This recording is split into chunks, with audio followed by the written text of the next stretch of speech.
Hello everyone, I am McCall and I am a somatic therapist. If you'd like to find out a little bit about the work I do, you can check out my website, which I have posted down below the video.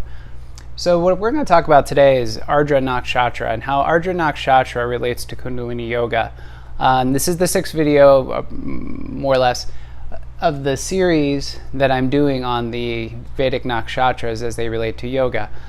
And this one in particular, though, we kind of have to take a refresher, a quick look at the Gunas once again, because it's this transition, and this is true of all the Nakshatras, but this one in particular to me is most blatant in terms of how the transition in energies from the Nakshatra that lies just prior to this changes into this particular Nakshatra. And again, what we're talking about here in terms of like the bigger astrological signs, it's the transition from Taurus into Gemini. And Mrgashira, which is the nakshatra that's prior to this, it represents, in terms of the gunas, and again, what a guna is the fundamental quality that exists in all manifest creation. So all that is manifest has these gunas in varying proportions. And what makes the gunas most interesting, again, because it exists in varying proportions through all creation, is that I can look at something like Kundalini Yoga and make an equivalency or a comparison to, let's say, astrology or Ayurveda, and you can see the connections and how they intertwine. And because there's this intertwining, it means, which is my primary motive with this particular video, that I can actually, again, look at somebody's birth chart and I can determine what exercises, what Kundalini Yoga meditations might work best for somebody who has, in this case, Ardra in their birth chart. You know, and the thing is because these energies, they are very, again, they're very pervasive in our lives, and unless we operate with a certain degree of mindfulness, oftentimes we don't see them. So Ardra is probably, again, of all the signs that I've gone so far, it's probably the one that I guess the cultivation of mindfulness is the most important thing that this individual can do. So if you have Ardra as your moon nakshatra, your sun, or your ascendant, you may want to pay attention to this video. And the exercise at the end, which is actually a really cool exercise, I really enjoy it. I've done it several times, and it's very centering, and it's a rich practice. So now, I should mention also, if you do not know what your nakshatras are, if you do not know what your astrology birth chart is, I also have a website posted down below this video that you can go to in order to find that out. So Ardra Nakshatra represents the transition of, again, Mrgashira, which is on its primary level is Rajasic energy, meaning active. So again, active, driven, kind of proactive energy. It's expansive. Rajasic energy is expansive. And all the signs in the first third of the zodiac have that as their base. So that's their primary. And the way I look at the primary nakshatra, it has the term that I use for it is life path. Because it shows you kind of a generalized theme in this person's life. The second layer is tamasic, and this is somebody's way. It's kind of dispositional almost. So this person, if Mrgashira, and even if anyone has Mrgashira, which is the prior nakshatra, has tamasic energy as its way. And then finally, on a more sort of superficial level, the tertiary level, this is also, once again, tamasic energy, meaning it's energy which contracts. And it's energy that's focused on material things. And I don't mean that in a negative sense. I mean simply it's about material things. And so Mrgashira was noted, and I'm going to get back to this in a bit, it was noted for seeking. So Mrgashira was a lot about seeking. It was about the hunter and seeking and searching externally for gratification. Which can be a trap, but you can find spirit in the material realm as well. So now what happens with Ardra, though, is Ardra, because of how the gunas progress, And you can kind of look at also the progression of the nakshatras as being sort of like seasonal cycles. If you follow the progression from spring into summer, into fall, etc., you also have these energies in different proportions once again. So with Ardra, what we have at its base level, once again, is Rajasic because it exists within the first third of the zodiac. Tamasic, once again, on the sort of secondary level, meaning that this person's disposition or way is tending towards material things. Again, active, looking at material things. And then finally, Sattvic on a sort of intellect or attitude level. Now, how that's interesting is Sattvic is passive. You know, it's passive because it's really about observing. So Ardra has a number of like characteristics and terms that get thrown at it. And again, Ardra is kind of, like I said, it's right around the beginning, the middle part of Gemini. So what we have with Ardra is it says fresh, green, moist, new growth, active, enthusiasm, and urge for expansion. These are the general terms from Bepin Bahari. You know, anyway, it's a book. I'll post a website down below this video where you can find his book as well. It's a wonderful book. So these terms are actually kind of describing what happens that time of year. So, you know, Gemini is generally the energy of, let's say, like early June. So late May, early June, kind of Gemini energy. And that's when you do see a great deal of new, fresh growth. So this sign is also considered to be highly intellectual, very, very, very intelligent. And it's the reason that a lot of these terms like fresh and this and that get associated with this sign has to do with the capacity of the sattvic guna that's existing on the level of the intellect. And what that means is that this individual who has this energy, they're incredibly intelligent and knowledgeable, but it's more about general things. It's a lot life in general. This isn't necessarily higher intelligence in terms of like, you know, like a collegiate kind of intelligence. This is very common sense. This is practical knowledge. So these people are, like I said, extremely intelligent. And the thing about it is that it has an association with a god they called Rudra. Now, Rudra is a god of destruction. So you're like, whoa, you know, why is all this like fresh, moist, wonderful, enthusiastic kind of energy? Why is Rudra, the god of destruction, why is that as God? The reason is because what happens when we get lost in the mind? What happens when we're overly fixated on material things and we aren't cultivating mindfulness? We get stuck in density. I often think of the term, you know, like devil, right? So the devil, like you look at the devil card in tarot, it's this upside down pentagram. And the devil card in tarot, every time I see it, and if I'm doing a spread and I draw it, usually the first thing I think of is like, oh boy, you know, I'm obviously fixated on something that's basically miring me in density, in chaos.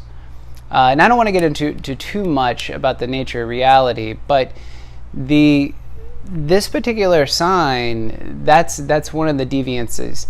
That's one of the tendencies, is to get lost in knowledge and you know, and again, using this intellect and this mind and this knowledge, but they get mired and stuck in material things, and which is misery and chaos. So I wrote over here, it's lusting after the material, which is true. And pretty much this is true of pretty much every human being. I understand that. Now, the other thing about this is that when you have a mind that has this objective reality, again, the sattvic guna is passive. It's simply absorbing impressions or taking in impressions from one's environment. Again, it's objective. It's perceiving things. And this perception is in duality. So sattva, again, is this balance, so meaning that it perceives this and that. And again, this is how the mind in general works as well, but these people are very cognizant of it. It is very, very, very much part of their life path, or what they're doing in this existence. So what ends up happening is that they become highly self-conscious because they're always observing themselves. The one thing that represents so Mrigashira, which was the nakshatra prior, it talks a lot about seeking, but it's seeking of the external things. So it's seeking material things. And so again, it's looking outward. With Ardra, though, it's seeking out or inner. So there is like an itch for spiritual progression here. There is an itch to find out reality.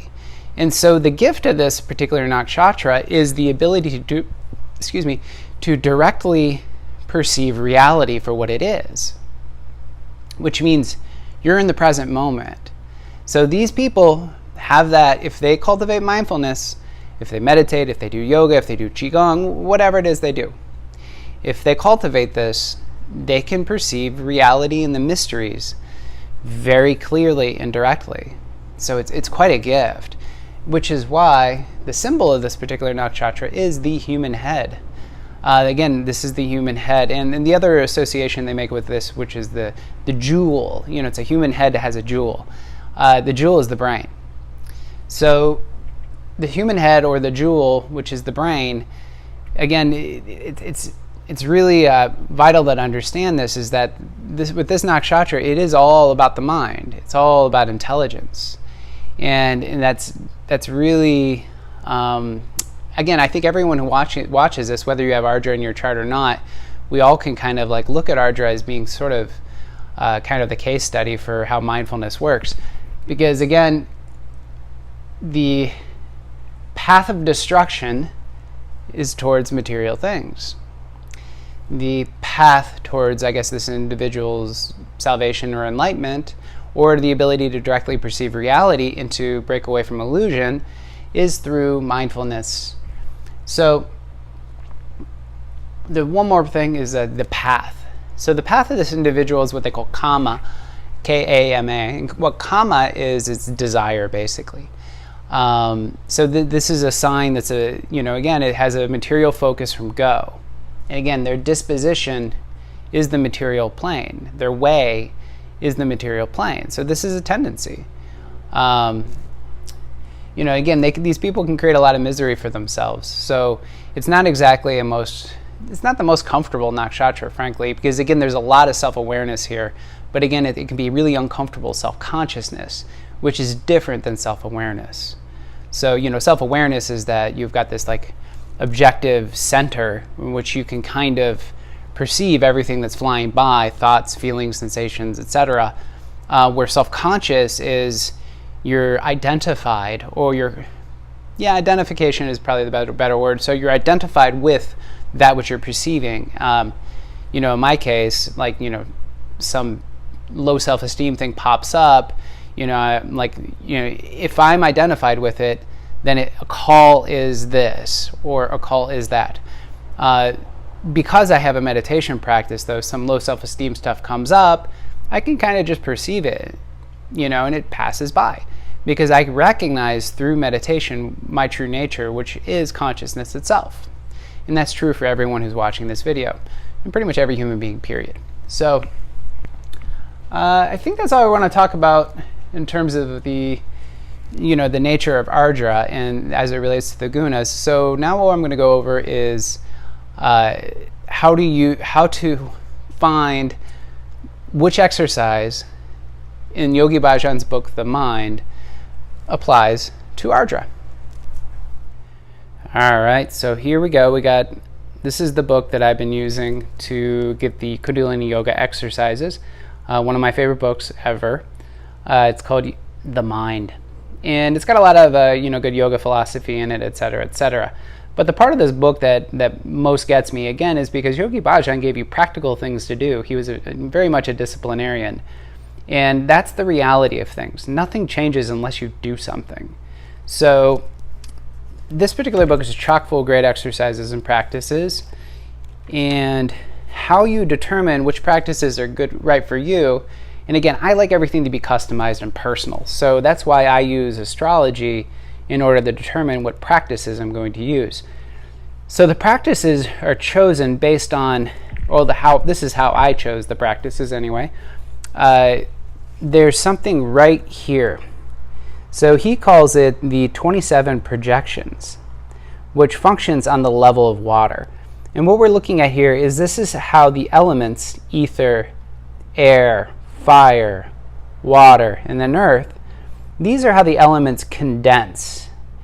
And this is how the material plane forms, all coming from Chitta, or the universal mind. And here you've got the Nakshatras, Tamas, Rajas, Sattva. So with Ardra, which is actually projection 6, this is how you find it. So again, at its base, it's Rajasic energy. So most superficially, at the level of ether, it is Rajasic energy. So you follow this Rajasic energy to, and again, its second attribute is Tamasic. So we're going over here towards the negative mind, which is the equivalent. So Manas and negative mind are equivalent to Tamasic. And so you follow that down. And then finally, it's Sattvic, which would be considered neutral. And you can see where it says N there, neutral. So the practice or the projection assigned to this principle, these 3 gunas, is the judge, which is projection 6. So how we go, what we do in the book now is we flip to projection 6. Here we are, the judge, the shadow of mental projection. Here's some blah, blah, blah. And then it's the synchronization meditation. Here's the mantra. So the mantra is really, again, it's a fun mantra, which I'll go over here in a bit. And it's got instructions. There's the what it looks like, etc., etc. So, and you do it for 11 to 31 minutes. So now I'm going to go ahead and demonstrate this exercise. All right, everyone. We're going to go ahead and do the practice that goes along with the Ardra Nakshatra. So this particular meditation or concentration practice is really interesting to me because it takes advantage of this idea of anywhere you place your awareness, energy flows to that. So if I put my awareness on my, let's say, my right index finger, if I meditate just on the tip, it will eventually start to tingle and get warm. And again, because anywhere you put your attention, energy flows to that. So with this particular nakshatra, there's cues that are going along with each one of the words or the bij, well, what they call seed sounds. So the primary seed sound in this is har, which in some descriptions I read just simply means God. So har is, you kind of roll the R at the end. So it's har, hare, hari. So it's, and the thing is that this is energy that rises from your navel. So it's rising up from the navel. The R, you rolls it and it flicks the roof of the mouth. And so with each one of these, there's 3 different har words we're using here. So it's har, hare, hari.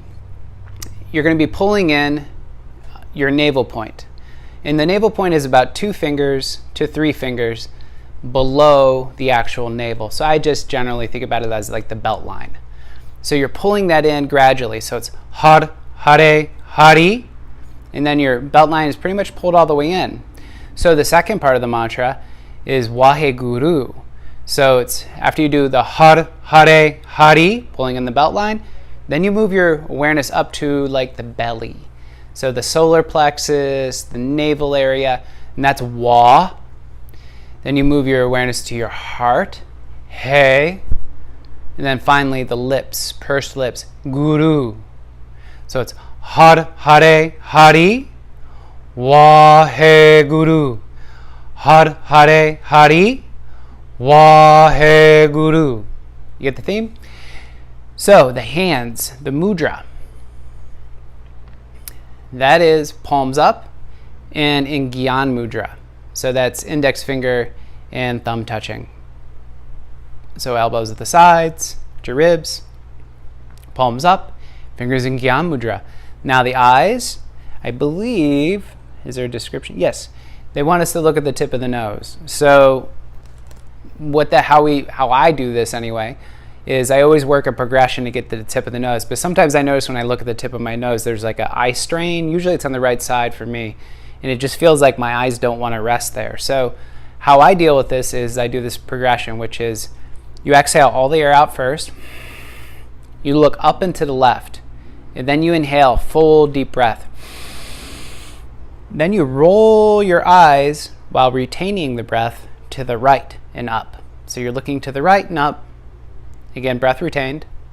Then you roll your eyes back to center. And again, what you're trying to do here while the eyes are centered is looking up at the crown of the head. So it's kind of like I'm looking at the crown of my head. Again, breath is retained.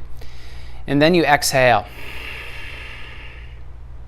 Once you exhale all the air out, then usually what I do is I go through this lap a couple times. So usually 3 times. So then I roll my eyes back to the left and up. Inhale, retain the breath, roll it right and up.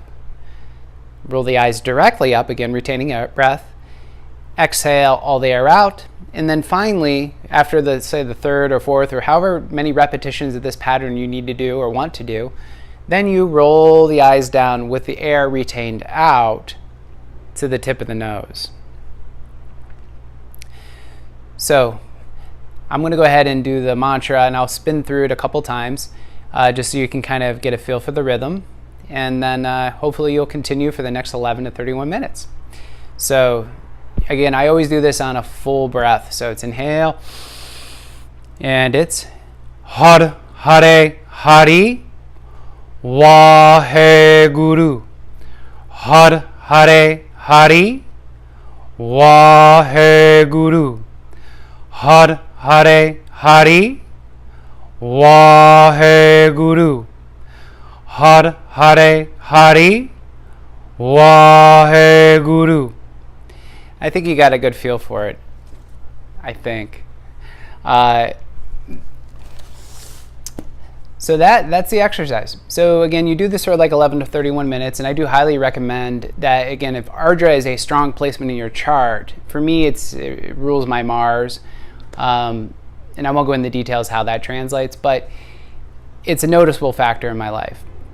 So this particular meditation I've done dozens of times, and every time I do it, it does bring me into my center. I do feel more comfortable in my own skin on a lot of levels. And it simmers down a lot of nervous energy, a lot of energy that kind of, for me, can be very dispersed and all over the place. So with all that said, hopefully you enjoyed the video, and thank you much. And oh yeah, I should mention that exercise, when you finish, and I tend to forget to always add this in these videos, what you do is you inhale, you retain the breath for 10 to 20 seconds, then you exhale and you relax. Again, it's the closure is really important. So again, thank you much.